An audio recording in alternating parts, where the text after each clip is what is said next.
Hey squad, welcome back. Now, today we're continuing our mini series on tips and tricks designed to help you improve and enhance your mixes. Now, if you've missed any of the other videos in the series or you want to rewatch them, check the links in the description or the cards above. As for today's video, we're going to be taking a look at the stereo spectrum and panning and the importance of making sure that you use these tips when it comes to mixing. Of course, I'm demonstrating in Logic Pro, but the techniques I'm showing you are completely transferable to any DAW or even to hardware devices. So don't be put off by the fact that I'm in Logic, because you can definitely apply these techniques elsewhere. And remember, if you're finding value in this content, like the video, subscribe to the channel and leave me a comment. It's great hearing from you. And of course, if you think my content is worthwhile, why not drop me a super thanks? It will go a long way in supporting what I'm doing here and the channel.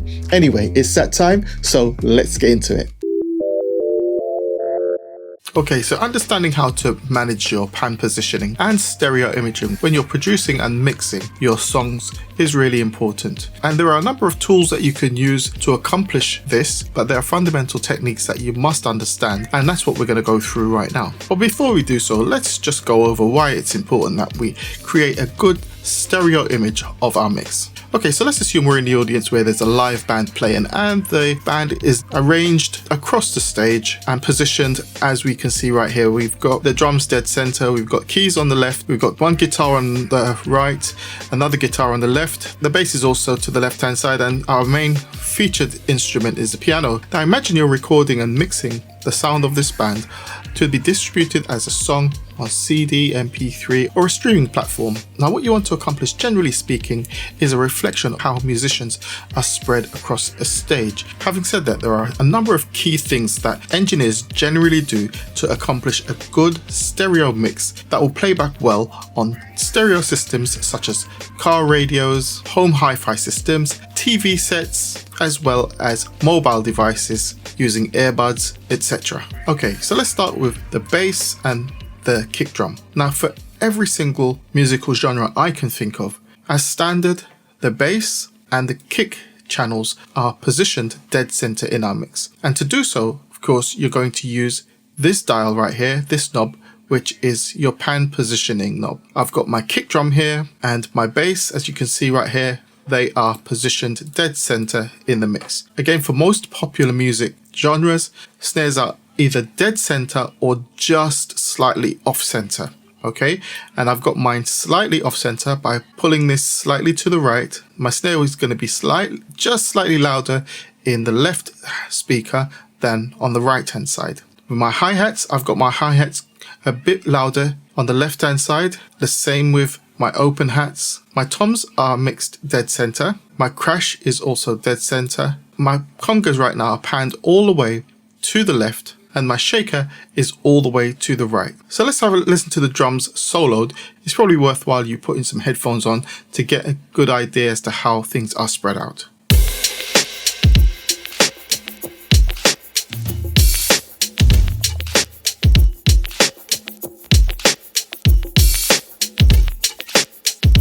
Okay, let's bring the bass in.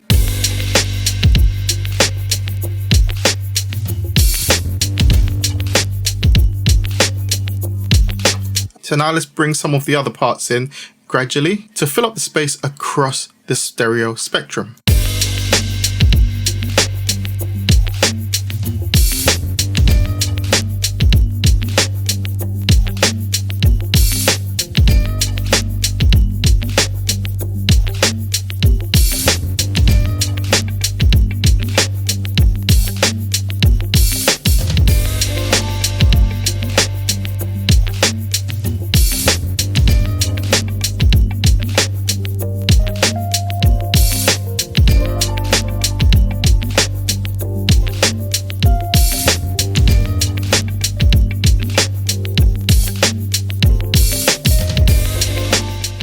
Okay, so the whole idea of going through your mix and looking at individual instruments or sounds and carefully positioning them in such a way that you're going to create space in the mix positionally so that things can be out of the way of each other.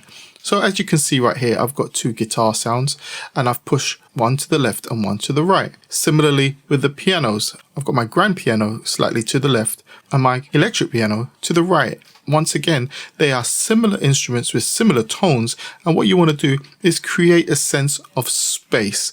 So you push one to one side and the other to the other side. And that's how you go through and you listen, making sure that things make sense. Now there's a type of stereo mixing technique called LCR mixing, which stands for left, center, right. And the principle is basically this. Your channels or instruments should either be all the way to the left, like these congas, or fully center, like the kick, or all the way to the right, like this shaker, and nothing in between. So where I've got my hats here, I should either pan them all the way to one side or the other, or keep them center. Now that's a principle that some people employ, and the idea behind that principle is to create a much wider mix. Now in my opinion, that can work, but not all of the time. And the way I generally do things is I listen to the mix and I position things exactly where I feel that works well. I listen on headphones and on different systems, and I generally create the width by pushing things as far left or as far right as I feel necessary in order to create the image that I'm going for. But you can experiment with LCR mixing techniques yourself and see what works for you. Now something else to keep in mind is your pan positioning knob, and this can vary depending on the DAW that you're working in.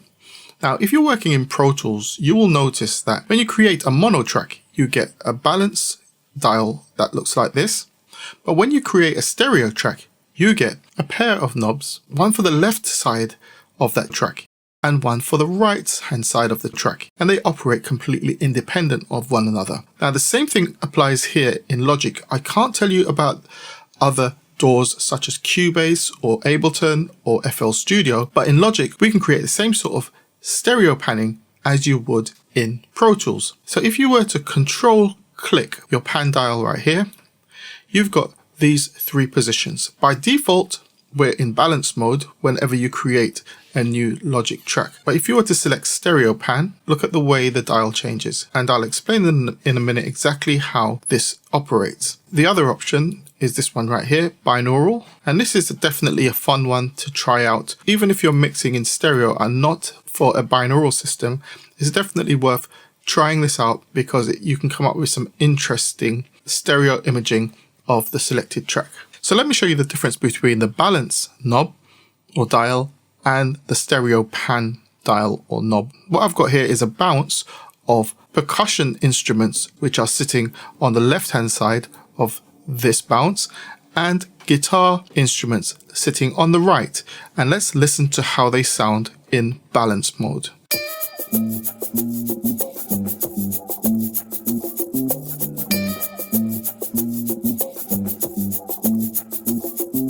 Okay, and now I'm going to move the dial and you'll be able to understand what this dial does when in balance mode.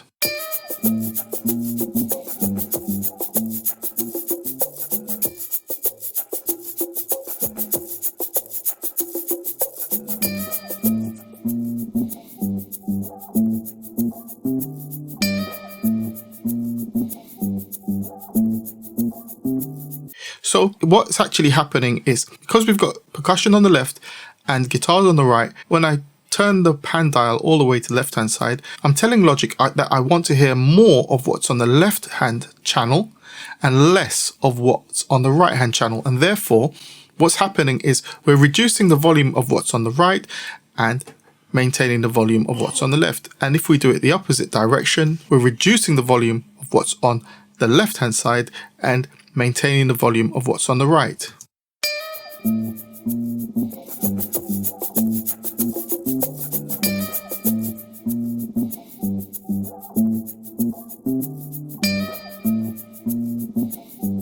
Now let's switch to stereo pan mode. So control click stereo pan. Now What we're doing here is we're adjusting the position of each of these independently, rather than adjusting the volume of each side. So let's do this.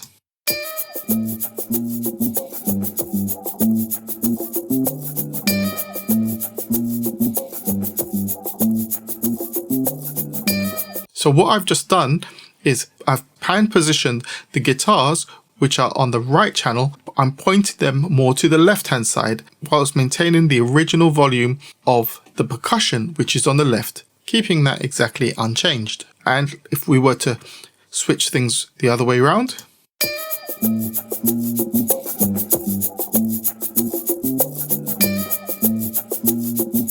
so we're not actually reducing or increasing the volume of either one of these instrument sets, the percussion or the guitars, but we're simply positioning them more towards the left or to the right, depending on our desired stereo imaging.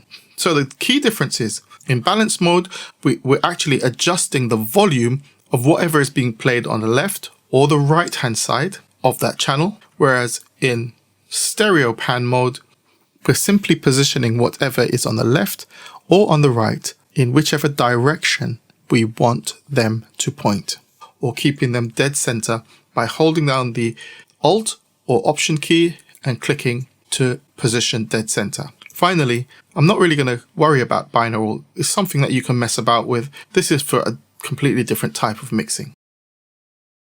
Now, of course, there are a range of plugins and tools that you can use to create stereo width and alter the stereo imaging of your production, many of which I've covered in other videos, and I'll put links to those videos so you can check them out yourself. Tools such as Logic's Spreader plugin are absolutely brilliant in my opinion, and I use quite a lot in my mixes. On things like percussion, also Isotope's Ozone 2 Imager is a great little tool which you can download for free, which you can use to create more width in your mix on individual tracks or across the master bus.